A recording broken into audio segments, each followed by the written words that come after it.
Lulu to introduce me, because it's amazing how many new friends we've made in the last 2 years or so, ever since COVID came on the radar. I guess I first got involved somewhat politically at a school board meeting for the Santa Rosa County School Board. This was back in the day. This was actually back in 2021. It was a little over a year ago when the Santa Rosa County School Board had a meeting that we were all invited to attend, and they were seriously considering keeping our children in mass as far as the eye could see. And at that school board meeting, I was one of maybe 2 doctors that stood up and said, "You're not going to do this. You're hurting these children. It makes no medical sense what you're doing." And so that's when I got on the radar of a few people who were in attendance tonight. Lulu may have heard about me then. One of the ladies who checked you guys in, Joanne Cave. Joanne Cave was one of my biggest supporters, and she was at that parents meeting. So that's how I got to be friendly with Joanne. So again, people really appreciated me standing up, not for my kids. My daughter was already in college by that point. And I had a son who really was fine. He could care less. But you're standing up for everyone else's kids. You're standing up for their families, because it's something's either right or it's wrong. And so the parents really, really appreciated me for that.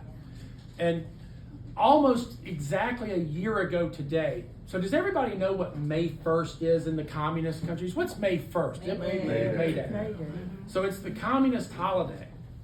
So back in 2021, we had just had the school board meeting where it sounded like we were going to have mass forever. We were putting pressure on the school board to do the right thing. May Day rolls around, and I said, we are not going to let this country turn into a communist country. So here's what we're going to do. On May Day, we're going to have the biggest patriotic celebration we can have at Holly Navarre Medical Clinic. It happened to fall on a Saturday. So what we did, we announced to the world that we were having a mask waiver clinic. So for any children who had autism, ADD, maybe they have breathing issues, asthma, any child who could not conform to their county's wishes in terms of the mask mandates, we said, hey, come here, we'll sign a waiver. And there were 20 other students, 20 other patients. In addition to meeting Lulu that day, we met 20 other families who were so grateful that I would sign their form. Guys, we had kids travel from as far away as Leon County. Now that's Tallahassee. Have y'all ever driven to Tallahassee for a day and turn around and come back? It's a long drive. Well, these parents drove all the way to my office in Navarre on a Saturday. They didn't waste, but they used up their Saturday. When they should be out on the beach or having fun, they used up their Saturday visiting me because I was the only doctor between Tallahassee and Navarre that would sign their mask waiver form.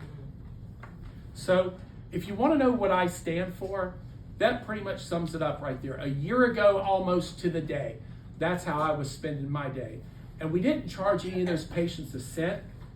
What we did, Andrew Jackson's one of my favorite presidents. So what I did, I said, look, if you appreciate what I did today, drop off an Andrew Jackson, drop off a $20 bill and let me know you appreciate it. We raised $800 that day. We walked right across the parking lot to the Pregnancy Resource Center, and we gave them $800 donation. Nice.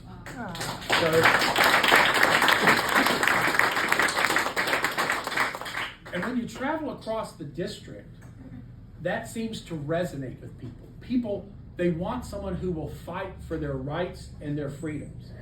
And it doesn't matter if you're in Laurel Hill. It doesn't matter if you're in Jay. It doesn't matter if you're right here in Navarre. The message really resonates. They want a candidate, they want a state representative who doesn't just talk the talk, they walk the walk. So when people ask me, well, what have you ever done? I can list those 2 accomplishments as things that I have gotten done. I fought for other people's freedoms, and people really, really appreciate me for doing that. And so if you want to sum up my campaign in one word, that would be the word: freedom. Yep. Now, there's a lot of other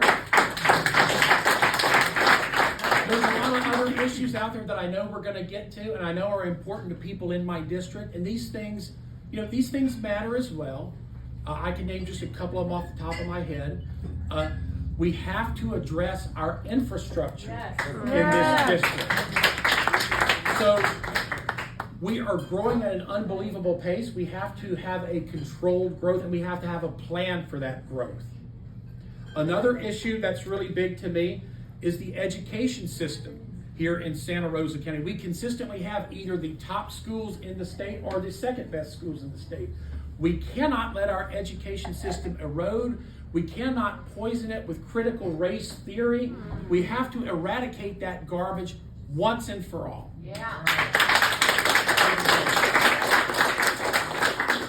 And when people ask us, well, what are we going to do with that extra time? What are we going to do with those hours? I know of something good we can do. We actually have a school board candidate here tonight. You guys can talk to him when I'm done, and he'll tell you what we can do about it. We need to get back to teaching civics, ethics, and Florida history. Amen. Another issue that's important as well that we can get to, we have to take care of our military families. Right? How many people here are military or retired military? So you guys know that we do not do right by our military families. We could do so much better, and of course that's going to be a priority for me. We're going to get funding for our military projects in the area. A project of mine that I would like to pursue, I would like to bring a traumatic brain injury unit to this district to not just help our veterans, but to help any victims of a traumatic brain injury. I think that would be a great boon for our district.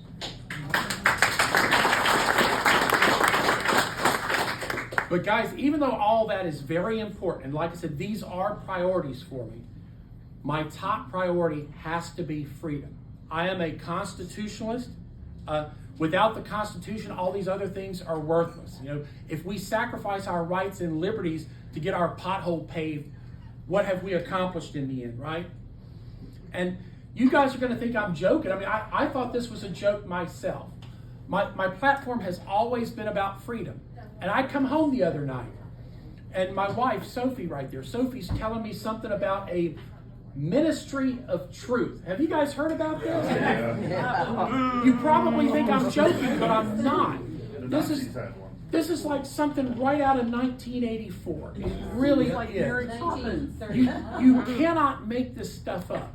The actual term for it, I think ministry of truth is what our governor calls it. And God bless our governor, by the way. Ron DeSantis, I'm on my way to heaven. But Governor DeSantis, let's call it by its real name. I think I've got the name right here. I have to write it down because it's so ridiculous. I believe it's the Disinformation Governing Board. Disinformation Governing Board. So guys, is this Russia? I mean, are we living in Russia? They're the source of the most disinformation. Amen. Amen. Absolutely. So I had to check myself. I thought maybe this was some sort of late April Fool's Day joke. I thought this can't be happening in America. So guys, listen to those letters. DGB. Now, in Russia, they have the KGB. We are having the DGB. Democrat. In the United States. Can you believe it? So, I have a message for those people that want us to have a DGB. We are not Russia. We have no desire to be Russia. And if I'm your state representative, there's no way we're going to make this place Russia. Yay!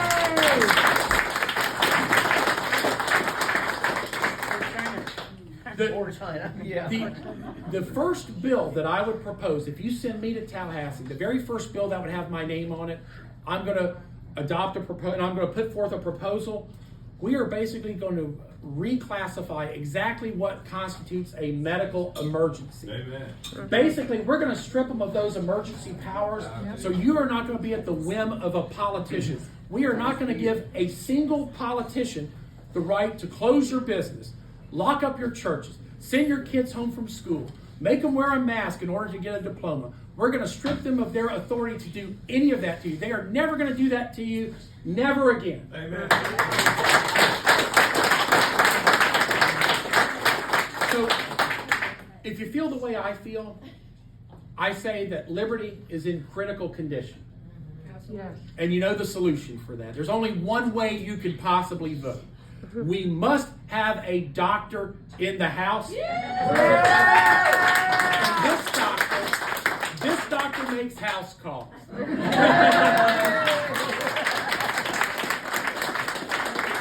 So guys, thank you all for coming. I want to point out David and Aaron. Guys, thank you for having this wonderful day and for being so generous, you guys. I really appreciate it. Everyone here, I think, has had a really good time tonight. And for everyone who turned out to support us this evening, I just wanted to let you know where we are in the race. This is a fundraiser.